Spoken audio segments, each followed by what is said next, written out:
à tous, merci beaucoup. Merci à Print and Progress de m'accueillir ici. Merci à François pour cette superbe introduction. Je vais essayer de ne pas prédire l'avenir, mais essayer de réfléchir avec vous, parce qu'on est tous des consommateurs, on est tous des utilisateurs, et qu'aujourd'hui, on sait qu'il y a des enjeux qui sont liés à toutes les industries. Je crois que vous êtes des imprimeurs, il y a des agences aussi.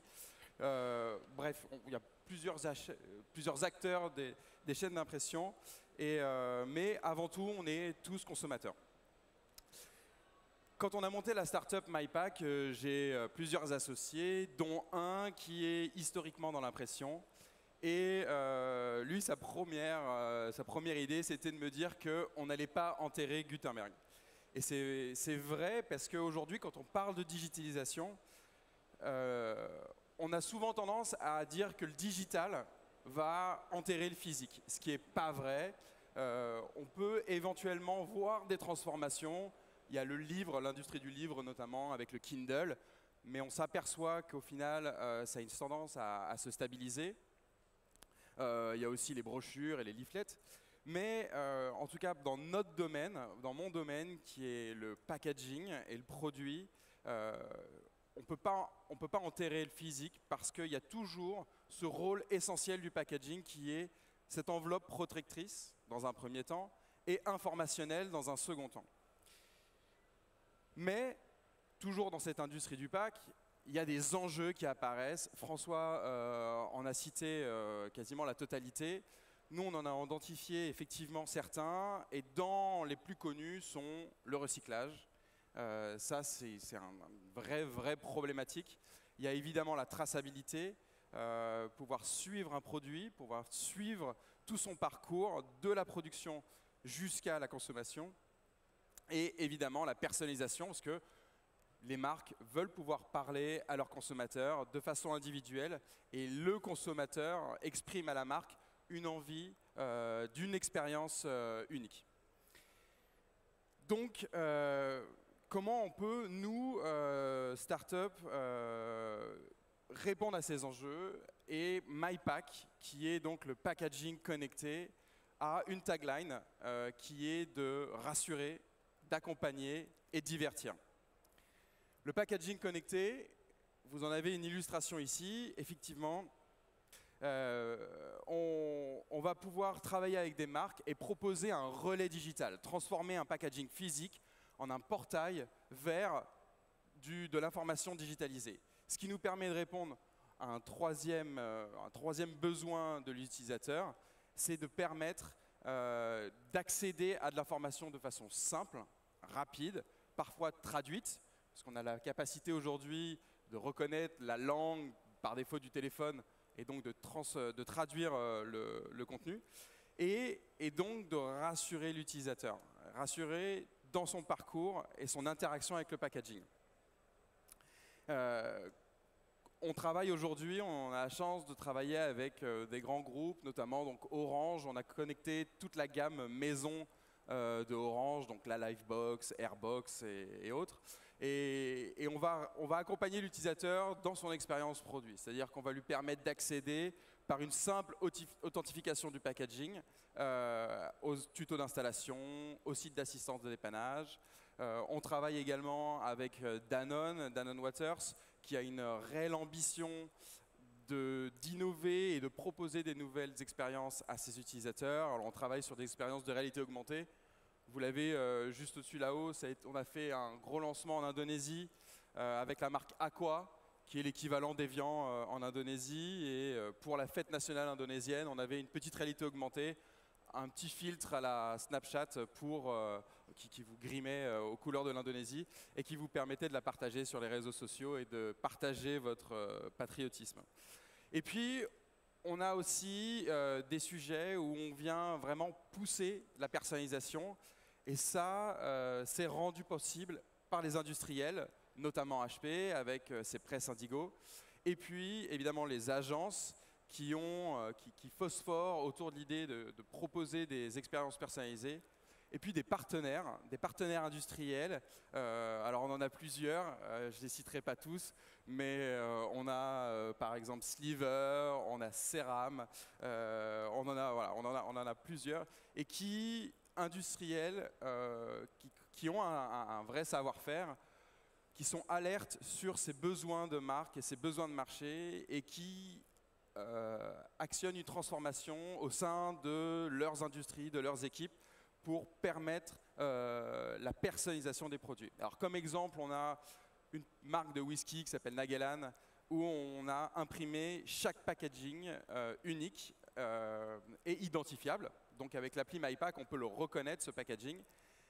La marque propose d'accéder au consommateur à un contenu, mais le consommateur a la possibilité par la suite de le personnaliser avec son contenu. Donc ses photos, une vidéo, message, PDF. Et à ce moment-là, il va pouvoir partager avec la personne à qui il offre cette bouteille, partager une petite carte digitalisée et n'importe où dans le monde. Donc il y a une vraie idée de créer, comme le disait François, l'Internet des produits, l'Internet du packaging avec ce qu'on appelle le packaging connecté. On en a d'autres, on a fait aussi des expériences B2B et qui, de façon assez surprenante, ont été un vrai succès. On a des taux d'engagement qui sont vraiment énormes, au-delà de 12%. Et ça a été notamment avec un distributeur de papier que vous connaissez peut-être qui s'appelle Inapa. Et on a connecté chaque feuillet de son nuancier. Donc chaque essence de papier est connectée. Et avec MyPack, on peut scanner au final le papier en question, accéder à toutes ces informations, les capacités d'impression, le stock en ligne et permettre donc, voilà, la commande de ce papier en un simple clic. Donc on a un panorama de faisabilité et ça, accompagner le consommateur dans des expériences personnalisées, c'est possible avec une verticale qu'on a créée, MyPack, avec des industriels qui ont créé des machines qui permettent la digitalisation du packaging, des agences qui sont, parce qu'on a un programme, on a ce qu'on appelle un partner programme pour les agences de design, de créa et médias qui veulent intégrer cette réflexion du packaging connecté dans leur pitch. Donc voilà, on les accompagne, elles font partie de notre programme. Et puis des industriels fabricants qui ont accéléré, actionné cette transformation digitale dans leurs équipes. L'idée, et ça c'est aujourd'hui pour le coup, là on le fait, on a une belle accélération parce que les marques viennent nous voir pour répondre à en fait, chacun de ces enjeux pour leurs consommateurs. Alors ils sont tous différents, mais ça se passe aujourd'hui. Ce qu'on a envie de faire, et ça on l'a initié, on l'a présenté la semaine dernière dans un salon qui s'appelle LuxPack à Monaco, c'est l'intelligence artificielle dans le pack connecté. Alors ça fait plein de trucs digital, mais en tout cas ce qu'il faut retenir, c'est la capacité de répondre individuellement à chaque attente de consommateur. Et ça c'est possible avec ce qu'on a lancé, donc c'est le chatbot MyPack. C'est un bot qui est disponible sur Messenger, donc il n'y a pas besoin de téléchargement d'app. C'est possible, il y a 1 milliard d'utilisateurs de Facebook Messenger, donc j'espère qu'il y en a quelques-uns dans la salle. Mais pour ça, il vous suffit d'utiliser Messenger pour scanner un produit et initier cette conversation artificielle avec notre intelligence artificielle pour demander des questions sur le produit, sur le packaging et qu'on vous réponde.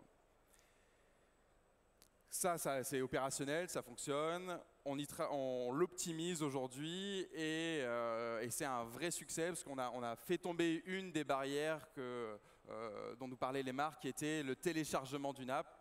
Alors le téléchargement d'app, il se stabilise en Europe et en Occident, effectivement. Par contre, il explose dans les pays émergents. Et ça, c'est vrai notamment en Indonésie. On a pris des downloads de façon assez incroyable. Et donc, par contre, on avait un souhait des marques qui était d'essayer de faire tomber ce frein qui est le téléchargement d'app. Et donc, aujourd'hui, on a lancé donc, ce bot MyPack sur Messenger et on explore encore d'autres biais pour proposer cette reconnaissance visuelle, cette identification packaging pour accompagner les consommateurs. Et je finirai sur la digitalisation des choses. Effectivement, ce n'est pas de vous dire que demain, on va vous imposer de digitaliser tout.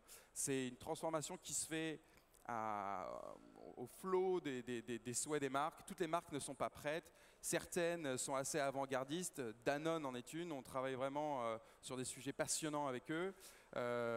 Mais toutes les marques ne sont pas prêtes. Et le souhait, c'est de connecter petit à petit, effectivement, tous les produits et d'ensuite de proposer aux marques de venir saisir cette opportunité pour s'exprimer. Donc nous, on espère pouvoir connecter l'ensemble des packaging d'ici 2019 et de permettre de façon un peu universelle cette expérience du packaging connecté.